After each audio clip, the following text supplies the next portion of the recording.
নমস্কার বন্ধুরা, তথ্যমিত্র ইউটিউব চ্যানেলের পক্ষ থেকে তোমাদের সবাইকে স্বাগত। আজকে এই ভিডিওতে আমরা আলোচনা করব অত্যন্ত গুরুত্বপূর্ণ এবং একটি খুশির খবর সম্পর্কে, যেখানে তোমরা মাধ্যমিক পাস শিক্ষাগত যোগ্যতায় অ্যাপ্লিকেশন করতে পারবে এবং খুব ভালো ভ্যাকেন্সি রয়েছে। অর্থাৎ ৬,০০০ শূন্য পদে নতুন নিয়োগ শুরু হলো ত্রিপুরাতে, যেখানে স্পেশাল এক্সিকিউটিভ পোস্টের বিজ্ঞপ্তি প্রকাশিত হয়ে গেছে।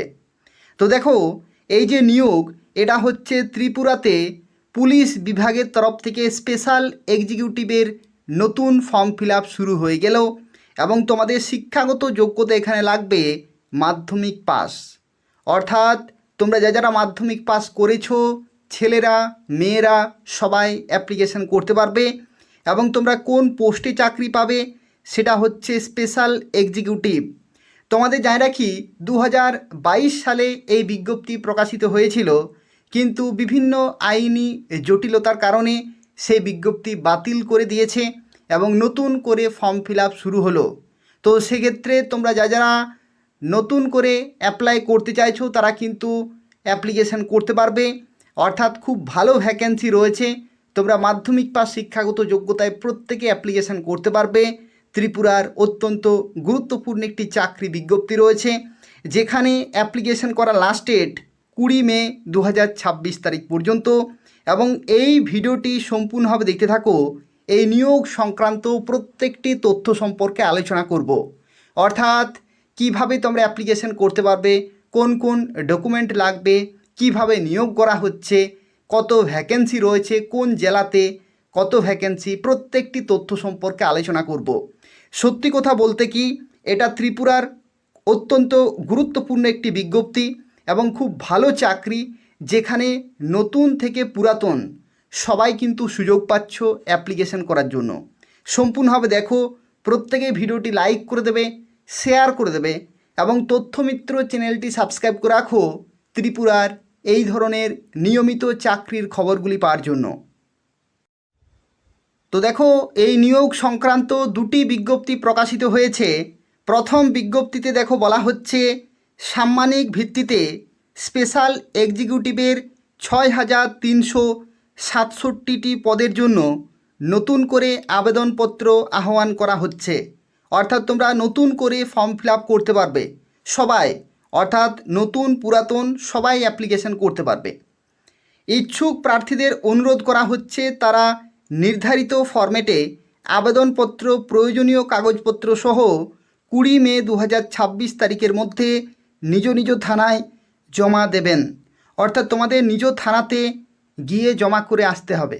এখানে কোনো রকমের অনলাইনে ফর্ম ফিল আপ হবে না, সরাসরি তুমি থানাতে যাবে এবং সেখানে ডকুমেন্টগুলি জমা করবে। এই প্রক্রিয়ার বিস্তারিত তথ্য ত্রিপুরা পুলিশের ওয়েবসাইট www.police.tripura.gov.in এ নির্দিষ্ট অফিসিয়াল ওয়েবসাইটে পেয়ে যাবে এবং সংশ্লিষ্ট জেলা পুলিশের ওয়েবসাইটেও কিন্তু পাওয়া যাবে। দেখো পরবর্তী কি বলা হচ্ছে, এখানে বলা হচ্ছে এই বিজ্ঞপ্তিটি 3/11/2022 তারিখের পূর্ববর্তী নিয়োগ বিজ্ঞপ্তি বাতিল করে জারি করা হলো। অর্থাৎ 2022 সালে যে স্পেশাল এক্সিকিউটিভের যে অ্যাপ্লিকেশন হয়েছিল, যে ফর্ম ফিল আপ হয়েছিল, সেই যে নিয়োগ প্রক্রিয়া সেটা সম্পূর্ণরূপে বাতিল করে নতুনভাবে কিন্তু ফর্ম ফিল আপ করা হলো।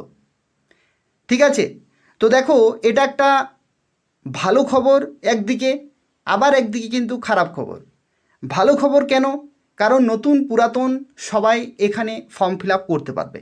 যারা আগেবারে ফর্ম ফিল আপ করতে পারোনি তারাও এবারে সুযোগ পাচ্ছ। তো সেক্ষেত্রে এটা একটা সুখবর রয়েছে। আর দুঃসংবাদ কেন? দুঃসংবাদ তার কারণ হচ্ছে 2022 সাল থেকে 2026 সাল পর্যন্ত অপেক্ষা করানো হলো বেকার যুবক যুবতীদের, এবং তারপরে হঠাৎ করে বিজ্ঞপ্তি বাতিল করে বলা হচ্ছে নতুন করে ফর্ম ফিল আপ হবে। তো এই যে তাদের বয়স বেড়ে গেল, বিভিন্ন যুবক যুবতী তাদের যে বয়স বেড়ে গেল, তারা যে বঞ্চিত হলো, তাদের যে সময় নষ্ট হলো, তার দায়ী কে নেবে? তো সেক্ষেত্রে এটা একটা দুঃসংবাদ, আর তার সাথে সুসংবাদ রয়েছে। বিভিন্ন আইনি জটিলতার কারণে এই বিজ্ঞপ্তি বাতিল করা হয়েছে।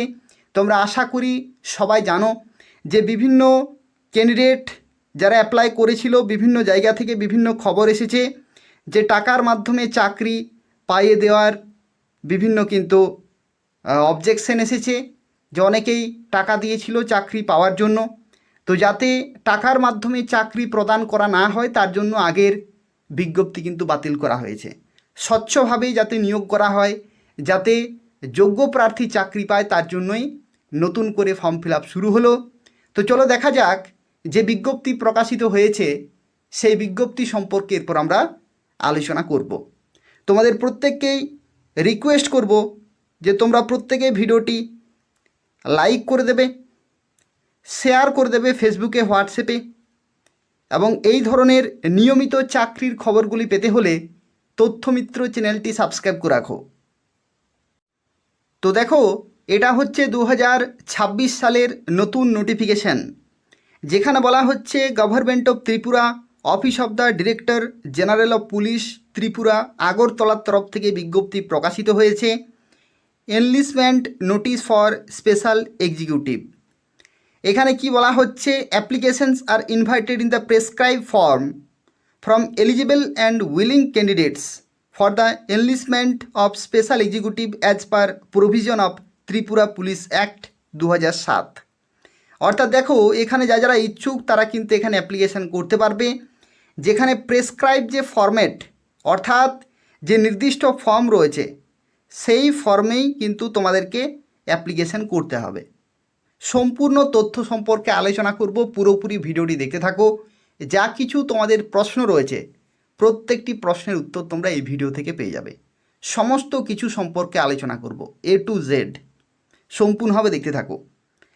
তো দেখো, এখানে যে পোস্টে তোমরা চাকরি পাবে যেটা হচ্ছে স্পেশাল এক্সিকিউটিভ, যেখানে টোটাল ভ্যাকেন্সি কত রয়েছে 6,367। এটা কিন্তু অনেক বড় সংখ্যা। ত্রিপুরাতে এত সংখ্যক শূন্যপদে নিয়োগ, তোমরা প্রত্যেকেই বুঝতেই পারছো, এটা কিন্তু অনেক বেশি ভ্যাকেন্সি, অর্থাৎ প্রচুর ছেলে মেয়ে চাকরি পাবে স্পেশাল এক্সিকিউটিভ পোস্টে। 6,367টি শূন্যপদ। এবং দেখো কোন কোন জেলাতে কত ভ্যাকেন্সি রয়েছে। ত্রিপুরাতে যে 8টি জেলা রয়েছে, সে 8টি জেলাতে কোন কোন জেলাতে কত ভ্যাকেন্সি রয়েছে সেটা দেখো এখানে লেখা রয়েছে। যেমন দেখো, ওয়েস্ট ত্রিপুরাতে রয়েছে 1,565টি ভ্যাকেন্সি। সিপাহী জেলা থেকে রয়েছে 839টি ভ্যাকেন্সি। গোমতী থেকে রয়েছে 769টি। সাউথ ত্রিপুরা 752, খোয়াই 571, ধলাই 664, নর্থ ত্রিপুরা 719 এবং ঊনকোটি 488।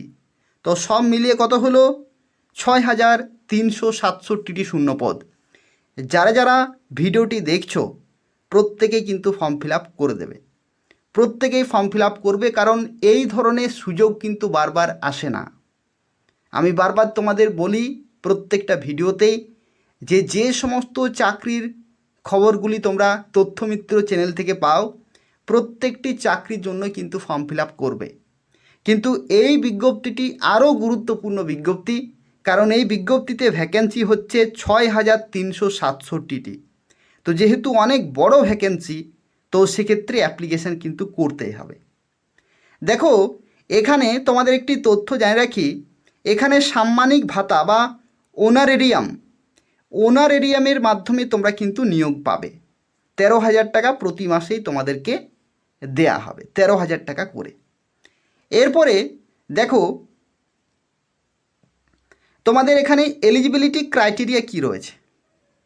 এলিজিবিলিটি ক্রাইটেরিয়ার মধ্যে দেখো প্রথমে কি বলা হচ্ছে, প্রথমে বলা হচ্ছে he or she shall be permanent resident of the district. অর্থাৎ যে জেলার জন্য তুমি ফর্ম ফিল আপ করবে সেই জেলার তোমাকে স্থায়ী বাসিন্দা হতে হবে। অর্থাৎ মোট কথা তুমি নিজের জেলার জন্যই ফর্ম ফিল আপ করতে পারবে। তুমি কিন্তু এরকম করতে পারবে না যে তোমার বাড়ি হচ্ছে খোয়াইতে কিন্তু তুমি অ্যাপ্লাই করবে ওয়েস্ট ত্রিপুরাতে, কারণ ওয়েস্ট ত্রিপুরাতে বেশি ভ্যাকেন্সি আছে, এরকম কিন্তু হবে না। তোমাকে নিজের জেলার জন্যই ফর্ম ফিল আপ করতে হবে। দ্বিতীয়ত কি বলেছে দেখো, বয়সের ক্ষেত্রে বলেছে maximum and minimum and maximum age limit of the applicant should be 21 থেকে 50 বছরের মধ্যে কিন্তু তোমাদের বয়স থাকতে হচ্ছে, 21 থেকে 50 বছরের মধ্যে। আর যদি তুমি SC ST হয়ে থাকো তাহলে 55 বছর পর্যন্ত ফর্ম ফিল আপ করতে পারবে। এরপর দেখো, এই যে বয়সটা, এই বয়সটা ক্যালকুলেট করা হবে 1 জানুয়ারি of the year of application. অর্থাৎ এখানে কি বলছে, এখানে বলছে 1/1/2026 ডেটে তোমাদের বয়স কিন্তু ক্যালকুলেট করা হবে। এখানে এটা কিন্তু অনেকের বুঝতে সমস্যা হয় যে এটার মানে কি। দেখো, তোমার যে জন্মের তারিখ তো আছেই, ডিওবি জন্মের তারিখ তো আছেই, সেই জন্মের তারিখ এবং এই যে 1 জানুয়ারি 2026 এই নির্দিষ্ট ডেটে তোমাদের মিনিমাম 21 এবং ম্যাক্সিমাম 50 বছরের মধ্যে হতে হবে। আশা করি বুঝতে পারলে। আর SC ST হলে 55 বছর পর্যন্ত অ্যাপ্লিকেশন করা যাবে। এরপর দেখো 3 নম্বর ক্রাইটেরিয়া কি বলা হচ্ছে। এখানে বলা হচ্ছে মিনিমাম এডুকেশনাল কোয়ালিফিকেশন হচ্ছে মাধ্যমিক পাস। মাধ্যমিক পাস অর্থাৎ ক্লাস 10 পাস যারা করেছো তারা প্রত্যেকে অ্যাপ্লিকেশন করতে পারবে। অর্থাৎ মাধ্যমিক পাস, উচ্চ মাধ্যমিক, গ্র্যাজুয়েশন, পোস্ট গ্র্যাজুয়েশন, যাদের যেরকম কোয়ালিফিকেশন রয়েছে মাধ্যমিক পাস থাকলেই তোমরা প্রত্যেকেই ফর্ম ফিল আপ করতে পারছো। ঠিক আছে, পার্সেন্টেজের কোনো ব্যাপার নেই। অনেকের প্রশ্ন হতে পারে যে স্যার তাহলে পার্সেন্টেজ কত থাকতে হবে। তো দেখো, এখানে পার্সেন্টেজের কোনো ব্যাপার নেই, তোমাকে মাধ্যমিকে পাস হতে হবে। যদি তুমি পাস করে থাকো তাহলেই অ্যাপ্লিকেশন করতে পারছো।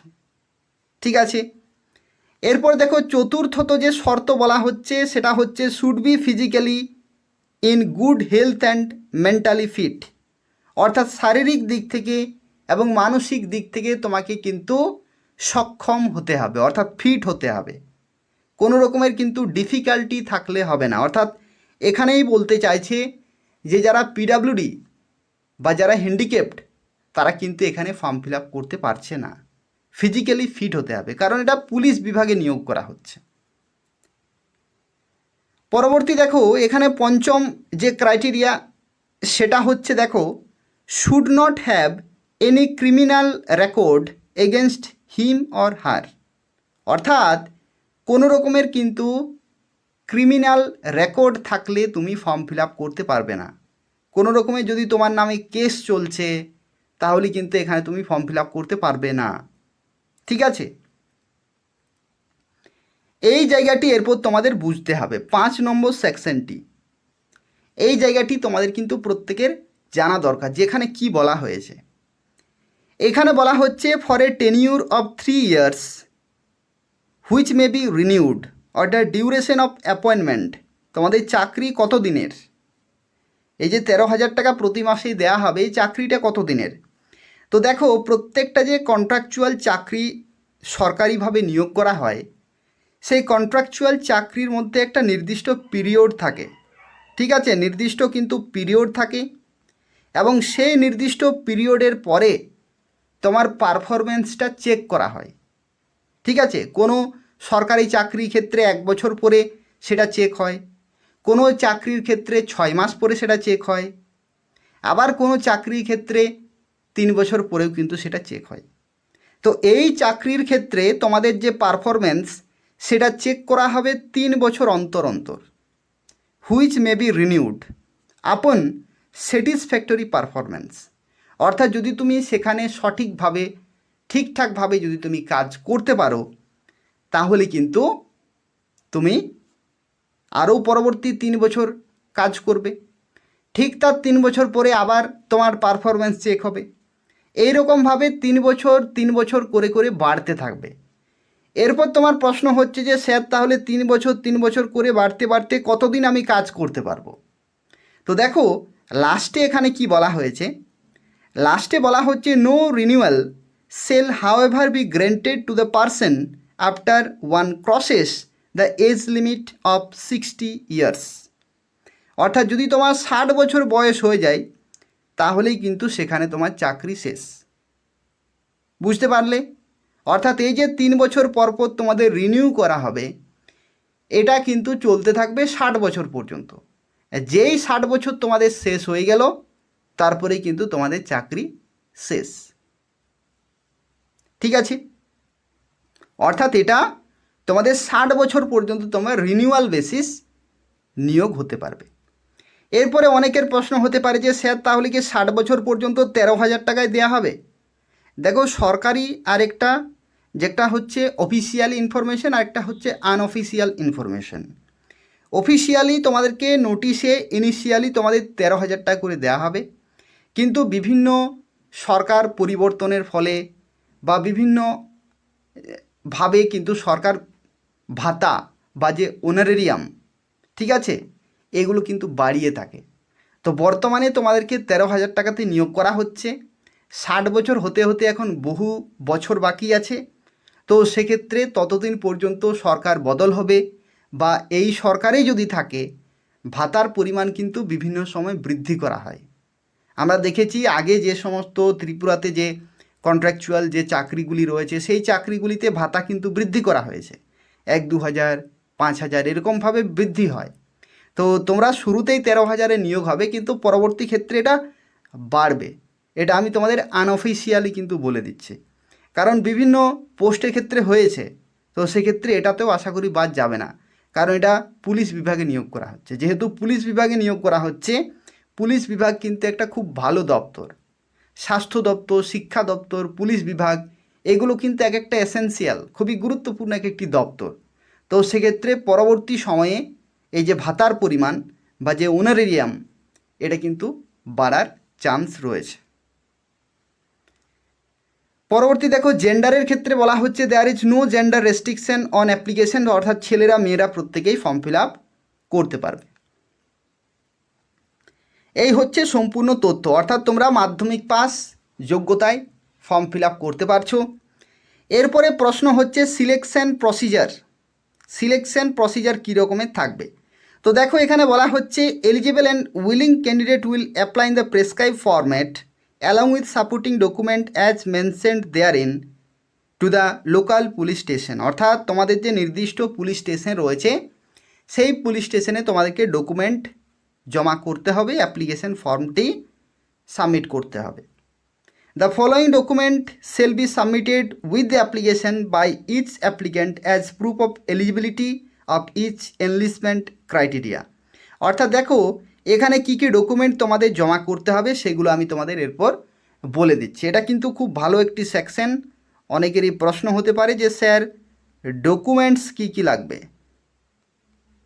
ডকুমেন্টস বা কাগজপত্র কী কী লাগবে।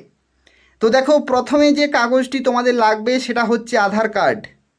আধার কার্ড অথবা বার্থ সার্টিফিকেট অথবা স্কুল লিভিং সার্টিফিকেট। অনেকের প্রশ্ন হতে পারে যে স্যার তিনটে লাগবে কি? তিনটে লাগবে না, যে কোনো একটি ডকুমেন্ট তোমাদের লাগবে। আধার কার্ড অথবা বার্থ সার্টিফিকেট অথবা স্কুল লিভিং সার্টিফিকেট, যে কোনো একটি ডকুমেন্টের জেরক্স, ঠিক আছে, অরিজিনাল দিয়ে দেবে না, ঠিক আছে, জেরক্স তোমাদের কিন্তু জমা করতে হবে। এটা হচ্ছে প্রথম ডকুমেন্ট। দ্বিতীয় ডকুমেন্টের ক্ষেত্রে দেখো medical fitness certificate issued by government medical officer. এটা অনেকেই হয়তো বুঝতে পারছো না যে স্যার এটা কি। তো দেখো, এটা হচ্ছে কোনো এমবিবিএস ডাক্তারের কাছে, কোনো এমবিবিএস ডাক্তারের কাছে তোমাদেরকে যেতে হবে এবং সেই এমবিবিএস ডক্টর তিনি কিন্তু তোমাকে মেডিকেল ফিটনেস সার্টিফিকেট দেবেন, ঠিক আছে, মেডিকেল ফিটনেস সার্টিফিকেট কিন্তু সেই ডক্টর দেবেন। তো যে কোনো চেম্বারে তুমি ডাক্তারের সাথে যোগাযোগ করতে পারো অথবা গভর্নমেন্ট যে হসপিটাল রয়েছে বা যে স্বাস্থ্য কেন্দ্রগুলি রয়েছে সেখানেও তুমি পাবে মেডিকেল ফিটনেস সার্টিফিকেট। সেখানে লেখা থাকে যে তুমি ফিজিক্যালি এবং মেন্টালি ফিট, তোমার সমস্ত কিছু চেক করা হবে, ঠিক আছে, তোমার সমস্ত কিছু চেক করা হবে, ব্লাড টেস্ট থেকে শুরু করে যাবতীয় চেক করা হবে। তারপরে তোমাকে একটি কাগজ দেওয়া হবে, সেই কাগজে লেখা থাকবে তুমি ফিজিক্যালি এবং মেন্টালি ফিট। সেই কাগজটি তোমাদের কিন্তু লাগবে। এটা কিন্তু জেরক্স নয়, এটা অরিজিনাল তোমাকে লাগছে, ঠিক আছে। এরপর দেখো 3 নম্বরে বলা হয়েছে attested copy of school leaving certificate অথবা attested copy of marksheet of the school অথবা কলেজ, যে যেরকম পড়ছো। এখানে কি বলা হচ্ছে, অ্যাটেস্টেড কপি অর্থাৎ সেই ডকুমেন্টে তোমার সিগনেচার করা থাকতে হবে, সেই রকম একটা ডকুমেন্ট যেটা তোমার মাধ্যমিকের মার্কশিট, অথবা তুমি উচ্চ মাধ্যমিকের মার্কশিট দিতে পারো, অথবা তুমি কলেজের মার্কশিটও দিতে পারো, ঠিক আছে, অথবা তুমি প্রত্যেকটা মার্কশিটে দিতে পারো, মাধ্যমিকের দেবে, উচ্চ মাধ্যমিকের দেবে, কলেজের দেবে, যার যেরকম শিক্ষাগত যোগ্যতা সে সেই রকম দেবে। যদি তুমি মাধ্যমিক পাস করে থাকো তাহলে মাধ্যমিকের মার্কশিট দেবে, যদি তুমি উচ্চ মাধ্যমিক পাস করে থাকো তাহলে মাধ্যমিক এবং উচ্চ মাধ্যমিক দুটোই দেবে, যদি তুমি গ্র্যাজুয়েশন করে থাকো তাহলে মাধ্যমিক, উচ্চ মাধ্যমিক এবং গ্র্যাজুয়েশন তিনটা সার্টিফিকেটই দেবে। আর সার্টিফিকেট অর্থাৎ মার্কশিট, ঠিক আছে, মার্কশিট দেবে এবং মার্কশিটের নিচে তুমি সিগনেচার করবে, প্রত্যেকটা জেরক্স, ঠিক আছে, জেরক্স কিন্তু দেবে। এরপর দেখো 4 নম্বরে বলা হচ্ছে certified copy of the ordinary resident register certificate অথবা equivalent certificate issued by the competent government authority for determination of permanent residency of the area. এই ডকুমেন্টটি খুবই গুরুত্বপূর্ণ। এটা হচ্ছে ডোমিসাইল সার্টিফিকেট অথবা পিআরটিসি সার্টিফিকেটও তোমরা বলতে পারো। পিআরটিসি সার্টিফিকেটে কী হয়, পিআরটিসি সার্টিফিকেটে লেখা থাকে যে তুমি কোন জেলার বাসিন্দা, সেই পিআরটিসি সার্টিফিকেটের জেরক্স দেবে, আর তার সাথে সাথে তুমি দিতে পারো ডোমিসাইল সার্টিফিকেট বা রেসিডেন্ট সার্টিফিকেট, ঠিক আছে, একটা রেসিডেন্ট সার্টিফিকেট কিন্তু পাওয়া যায় যে তুমি কোন এরিয়ার বাসিন্দা, ঠিক আছে, রেসিডেন্ট সার্টিফিকেট পাওয়া যায়। তো সেই রেসিডেন্ট সার্টিফিকেট তুমি নিয়ে যাবে আর পিআরটিসির জেরক্স নিয়ে যাবে, অর্থাৎ তোমার সেই ডকুমেন্টে প্রুফ হচ্ছে যে তুমি সেই জেলার বাসিন্দা।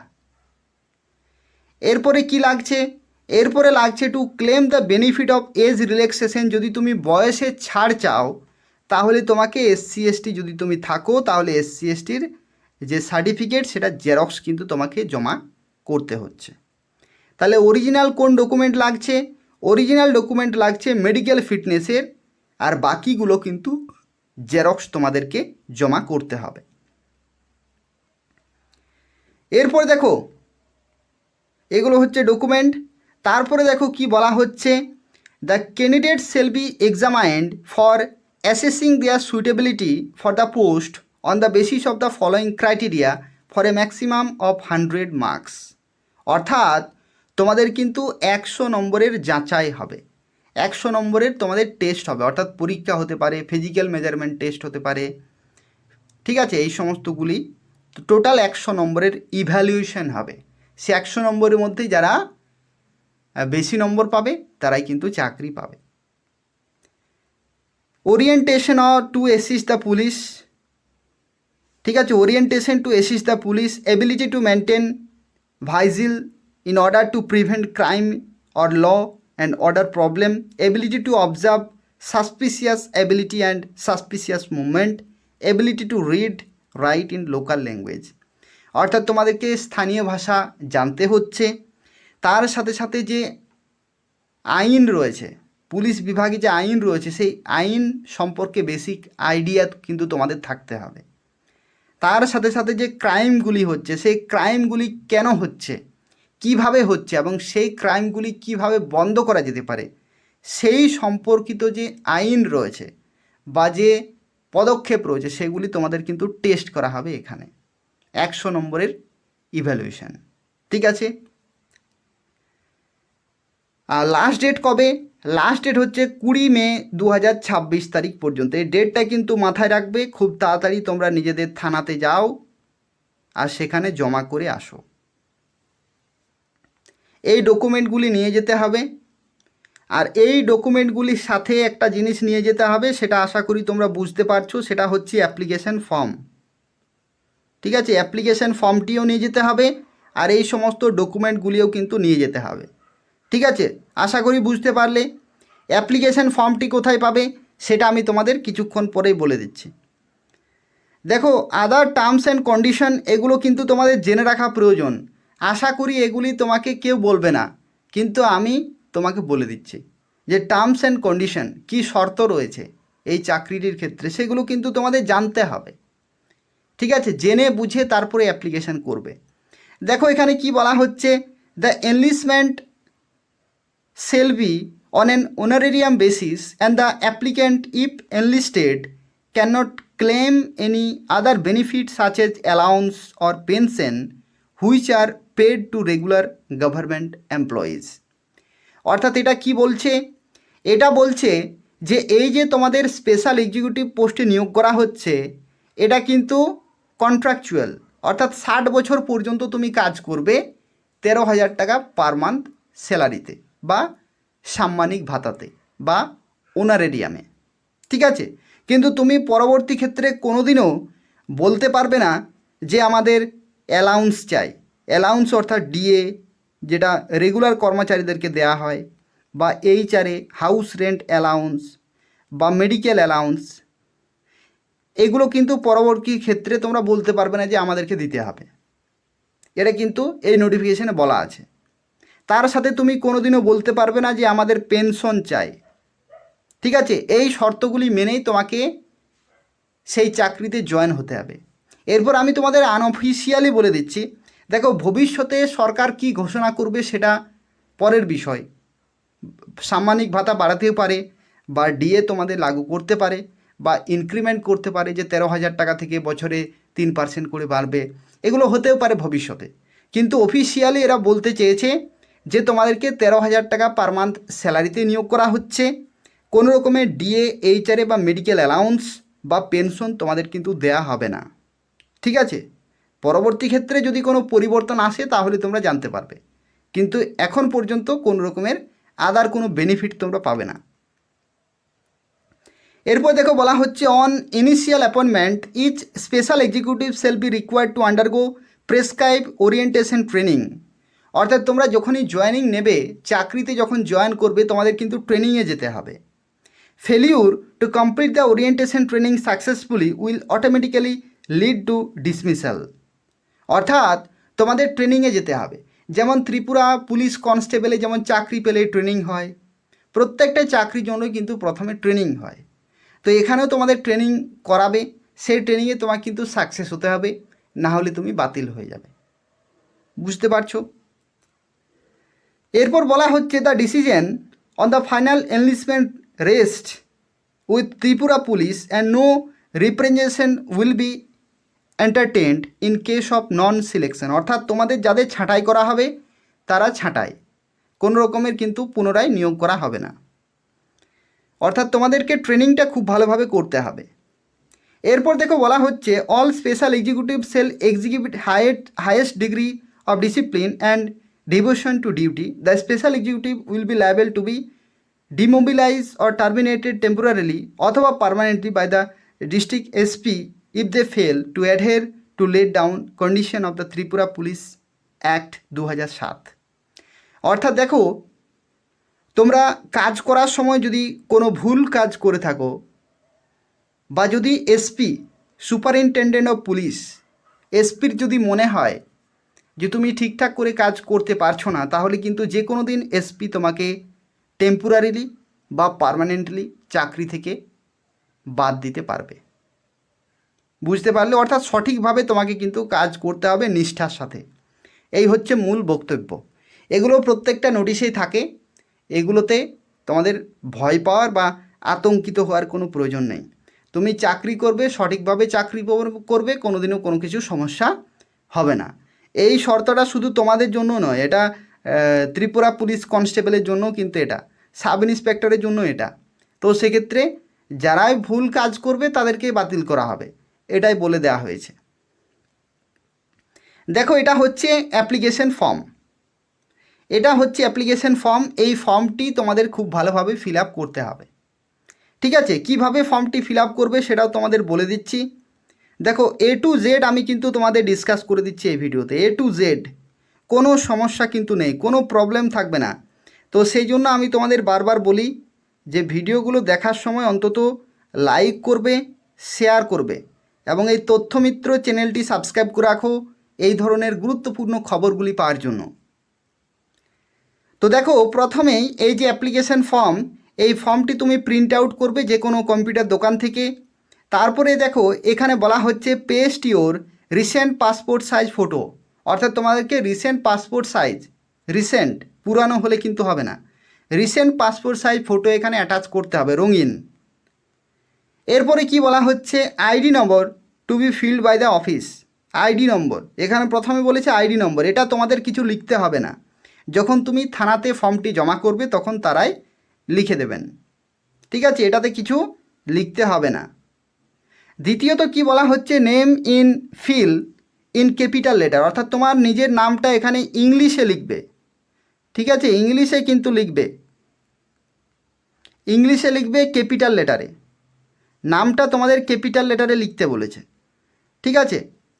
আমি তোমাদের বলবো যে পুরো ফর্মটায় তুমি ক্যাপিটাল লেটারে ফিল আপ করবে, দেখতেও ভালো লাগবে আর ওটা সঠিক হবে। জেন্ডার মেল বা ফিমেল, ডেট অফ বার্থ খুব ভালোভাবে এখানে বসাবে। ফাদার্স নেম, বাবার নাম দেবে, ক্যাপিটাল লেটারে দেবে। মাদার্স নেম ক্যাপিটাল, মোবাইল নম্বর দেবে, যেটা চালু মোবাইল নম্বর, ঠিক আছে, একটাই মোবাইল নম্বর দেবে কিন্তু চালু। ইমেল আইডি ইফ এনি যদি থাকে, আমি তোমাদের বলবো প্রত্যেকে ইমেল আইডি কিন্তু দিয়ে দেবে, কারণ যা কিছু মেসেজ যা কিছু আসবে মোবাইলে যদি না আসে ইমেলে আসবে। প্রেজেন্ট অ্যাড্রেস, পার্মানেন্ট অ্যাড্রেস, এখানে দুটো অ্যাড্রেস কিন্তু বলেছে, যদি তোমার দুটো অ্যাড্রেসে সেম হয় তাহলে তুমি দুটো জায়গায় দুবার লিখবে, ঠিক আছে, প্রেজেন্ট আর পার্মানেন্ট দুবার লিখবে। আর যদি তোমাদের আলাদা অ্যাড্রেস হয় তাহলে আলাদা লিখবে। তোমাদের বলে দিচ্ছি, দেখো, প্রেজেন্ট অ্যাড্রেস মানে তুমি বর্তমানে যে ঠিকানায় আছো, আর পার্মানেন্ট মানে যেটা আধার কার্ডে আছে। তো যদি তোমার আধার কার্ডের অ্যাড্রেস আর তোমার বর্তমান অ্যাড্রেস যদি একই হয় তাহলে তুমি অ্যাড্রেসগুলো দুবার সেম টু সেম লিখবে। ক্যাটাগরি কি, তুমি জেনারেল নাকি এসসি নাকি এসটি। এরপর ধরে নাও কেউ যদি ওবিসি হয় তাহলে কি তারা ফর্ম ফিল আপ করতে পারবে না? যারা ওবিসি হয় তারা কি করবে? তো দেখো, যারা ওবিসি তারা জেনারেল ক্যাটাগরিতে ফর্ম ফিল আপ করবে। আশা করি বুঝতে পারলে, জেনারেল ক্যাটাগরিতে তারা কিন্তু ফর্ম ফিল আপ করতে পারবে। রিলিজিয়ান হিন্দু নাকি, ম্যারিটাল স্ট্যাটাস ম্যারিড না আনম্যারিড, আইডেন্টিফিকেশন মার্ক মানে বুঝতে হবে।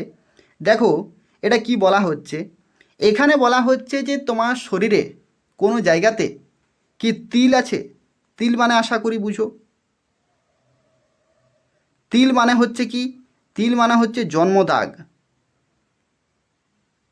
জন্মদাগ কি তোমার শরীরে কোথাও আছে? প্রত্যেকের থাকে, এক দুটা থাকবেই। যেখানে আছে সেটা তোমাকে ইংলিশে লিখতে হবে, ঠিক আছে, কারোর হাতে থাকে, কারো পায়ে থাকে, কারোর বুকে থাকে, কারোর মুখে থাকে, বিভিন্ন জায়গাতে থাকে। তো সেই তিল কোথায় আছে যে কোনো একটি তোমাকে লিখতে হবে। যে মোল মানে হচ্ছে তিল, মোল অন ফেস, যদি তোমার মুখে থাকে তাহলে ফেসে লিখতে পারো। এরকমভাবে কোথায় আছে সেটা কিন্তু লিখতে হবে। এরপরে ভোটার কার্ড নম্বর তুমি দেবে, আধার নম্বর সেটা দেবে, এগুলো কিন্তু খুব ভালোভাবে তোমরা ফিল আপ করবে। তারপরে বলা হচ্ছে, দেখো, এডুকেশন কোয়ালিফিকেশান, তোমার শিক্ষাগত যোগ্যতা কি। এখানে দেখো তোমাদের হাইয়েস্ট কোয়ালিফিকেশান তুমি লিখবে, সর্বোচ্চ শিক্ষাগত যোগ্যতা। যদি তুমি মাধ্যমিক পাসেই করে থাকো তাহলে মাধ্যমিক পাস লিখবে, ঠিক আছে, যদি তুমি উচ্চ মাধ্যমিক করে থাকো তাহলে উচ্চ মাধ্যমিক পাস লিখবে, যদি তুমি গ্র্যাজুয়েশন করে থাকো তাহলে গ্র্যাজুয়েশন লিখবে।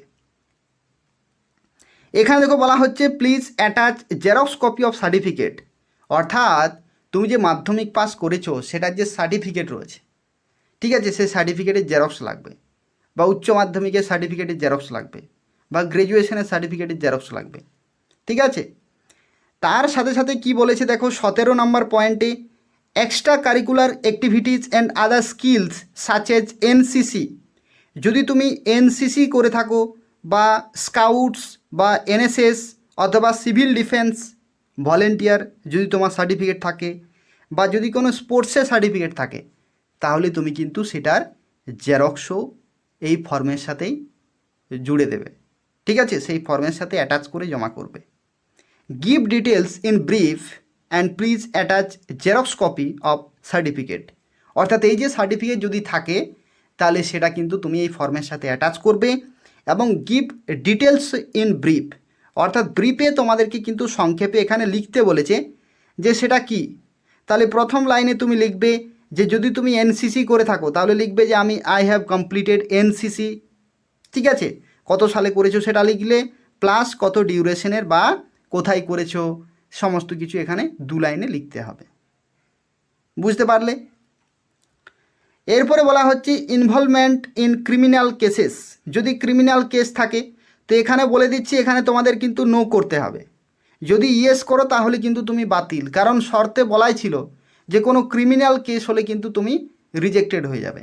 তাহলে সেক্ষেত্রে এখানে কোনো দিনও ইয়েস কিন্তু করবে না, নো করবে। তো দেখো এটাতে কিভাবে ফিল আপ করবে। তোমার যেহেতু নো হবে তো সেক্ষেত্রে এখানে তুমি নোটটাতে টিকমার্ক দেবে, এই ঘরটাতে কিছু করার দরকার নেই। ঠিক আছে? অনেকে কি করে, অনেকে এটাতে রাইট চিহ্ন দেবে আর এটাতে ক্রস চিহ্ন দিয়ে দেবে, এরকম করবে না কোনো দিনও। ঠিক আছে? ক্যান্সেল হয়ে যাবে। তোমরা কি করবে, involvement in criminal cases no, এটাই যথেষ্ট। If yes please give details, যদি থাকে তাহলে ইয়েস করবে, তারপর ডিটেলে লিখবে। কিন্তু আশা করি প্রত্যেকে নেই কোনো ক্রিমিনাল রেকর্ড, তো সেক্ষেত্রে নো করবে। ঠিক আছে? এরপরে কি বলা হচ্ছে, ডিক্লারেশনে যা কিছু বলা হয়েছে যে তুমি যা কিছু তথ্য দিচ্ছ সেগুলি সঠিক এবং প্রয়োজন অনুসারে তুমি ডকুমেন্টগুলি দেখাতে পারবে। এখানে তুমি ফুল সিগনেচার করবে। এই সিগনেচার কিন্তু ক্যাপিটাল লেটারে করে দিও না, অনেকে আবার ক্যাপিটাল লেটারে সিগনেচার করে। ক্যাপিটাল লেটারে করবে না, নর্মাল যে সিগনেচার, ধরে নাও তুমি সুমিত, তাহলে SUMIT, ঠিক আছে, সুমিত দেবনাথ বা যে টাইটেল রয়েছে সারনেম রয়েছে সেটা কিন্তু তুমি দেবে। এরপরে হচ্ছে ডেট আর প্লেস, যেদিন তুমি জমা করবে সেই ডেটটা দেবে। আর তারপরে নিচে দেখো অফিস ইউজ অনলি, অর্থাৎ নিচের যে সেকশনটি রয়েছে সেটা হচ্ছে অফিসিয়াল ইউজের ক্ষেত্রে, তো সেক্ষেত্রে সেখানে কোনো কিছু লেখার দরকার নেই। তো এই হচ্ছে অ্যাপ্লিকেশন ফর্ম। এই অ্যাপ্লিকেশন ফর্মের যে PDF রয়েছে সেটা আমি এই যে ভিডিওটি রয়েছে সেই ভিডিওর ডেসক্রিপশান বক্সে আমি দিয়ে দেবো। ডেসক্রিপশান বক্সে আমি PDF-এর লিঙ্ক দিয়ে দেবো, অথবা এই যে ভিডিওটি দেখছো এই ভিডিওর কমেন্টে আমি দিয়ে দেবো, কমেন্টে পিন করে দেব, কমেন্টে পিন করে দেব সেই PDFটি, সেখান থেকে তোমরা ডাউনলোড করতে পারবে। তো এই হচ্ছে সম্পূর্ণ তথ্য ত্রিপুরাতে স্পেশাল এক্সিকিউটিভ নিয়োগ সংক্রান্ত। অর্থাৎ 2022-এ বিজ্ঞপ্তি জারি হয়েছিল, কিন্তু বিজ্ঞপ্তি বাতিল করা হলো 2026-এ এবং অবশেষে নতুন নিয়োগ কিন্তু শুরু হয়ে গেল। তো যারা আগের বারে ফর্ম ফিল আপ করেছিলে তারা কিন্তু করবেই, তার সাথে সাথে যারা ফর্ম ফিল আপ করনি আগের বারে তারাও কিন্তু এবারে ফর্ম ফিল আপ করে দেবে, কারণ সংখ্যাটা অনেক বেশি রয়েছে, 6367টি শূন্যপদ। অবশ্যই প্রত্যেকেই অ্যাপ্লিকেশান কিন্তু করে দেবে। আর যদি কোনো প্রশ্ন থাকে তাহলে ভিডিওর নিচে কমেন্ট করে জানাবে। তার পাশাপাশি তোমরা প্রত্যেকে ভিডিওটি লাইক করে দেবে, শেয়ার করে দেবে। ফেসবুকে হোয়াটসঅ্যাপে অনেকেই শেয়ার করছো না, একটু শেয়ার করে দেবে ফেসবুকে হোয়াটসঅ্যাপে তোমাদের বন্ধুদের। আর চ্যানেলটি তোমরা সাবস্ক্রাইব করে রাখো, এই চ্যানেলটি তোমরা সাবস্ক্রাইব করে রাখো ত্রিপুরার প্রত্যেকটি চাকরির খবর সময় মতো পাওয়ার জন্য। ধন্যবাদ।